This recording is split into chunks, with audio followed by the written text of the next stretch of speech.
बच्चों, परिवेश सजगता के हम कर रहे थे प्रश्न, जिनमें से प्रश्न नंबर 1 से 8 तक हमने कर लिए थे। आज हम करेंगे प्रश्न नंबर 9 से 16। ये आपको अपनी कॉपी में करने हैं। तो देखिए, आज हम देखते हैं प्रश्न नंबर 9।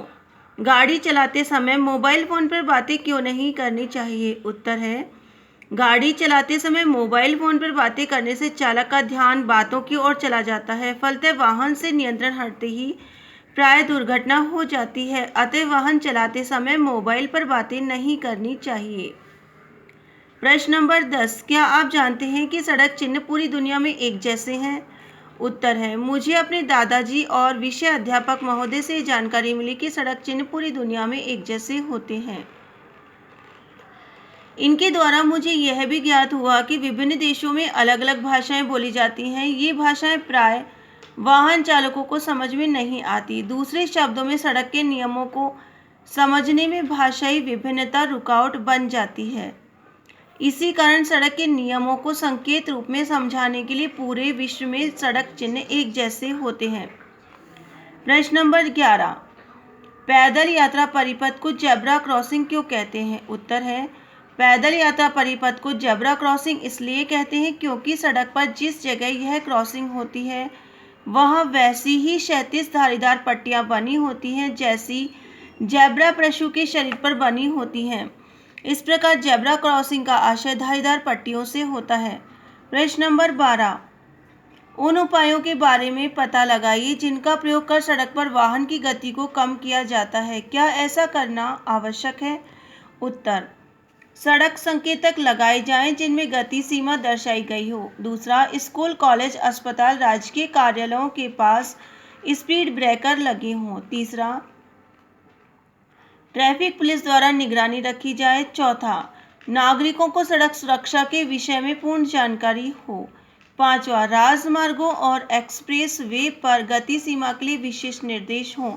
हाँ, सड़क दुर्घटनाओं की रोकथाम के लिए ऐसा करना आवश्यक है। प्रश्न नंबर 13।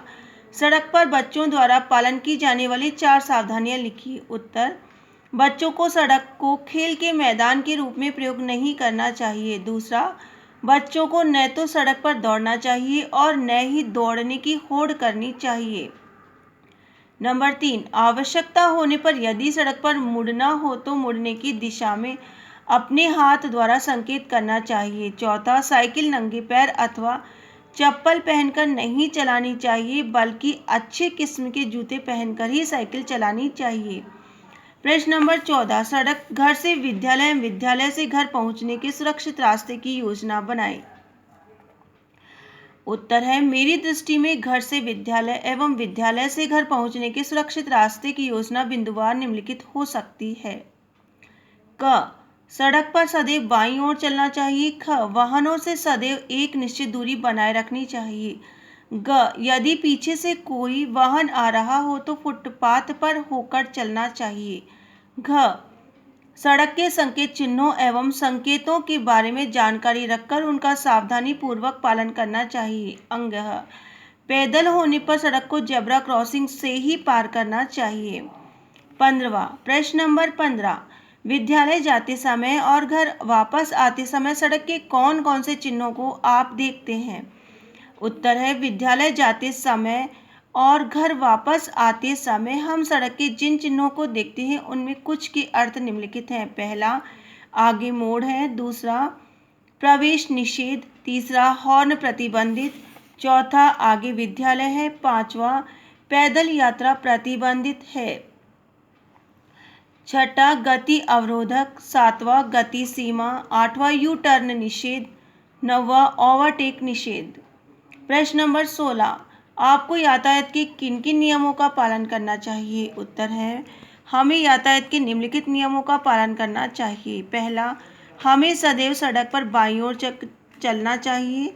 नंबर 2, सड़क पैदल चलने की दशा में सड़क हमेशा जेब्रा क्रॉसिंग से ही पार करनी चाहिए। नंबर 3, सड़क संकेतों एवं चिन्हों को देखकर उनके द्वारा दिए गए सांकेतिक निर्देशों का सावधानी पूर्वक पालन करना चाहिए। चौथा, 2 पहिया वाहन चलाते समय हेलमेट अवश्य पहनना चाहिए। पांचवा, 4 पहिया वाहन चलाते समय सीट बेल्ट अवश्य बांधनी चाहिए। वाहनों को निश्चित किए गए स्थान पर ही पार्क या खड़ा करना चाहिए। इस प्रकार बच्चों, आपको प्रश्न नंबर 9 से 16 तक अपनी कॉपी में करना है। धन्यवाद।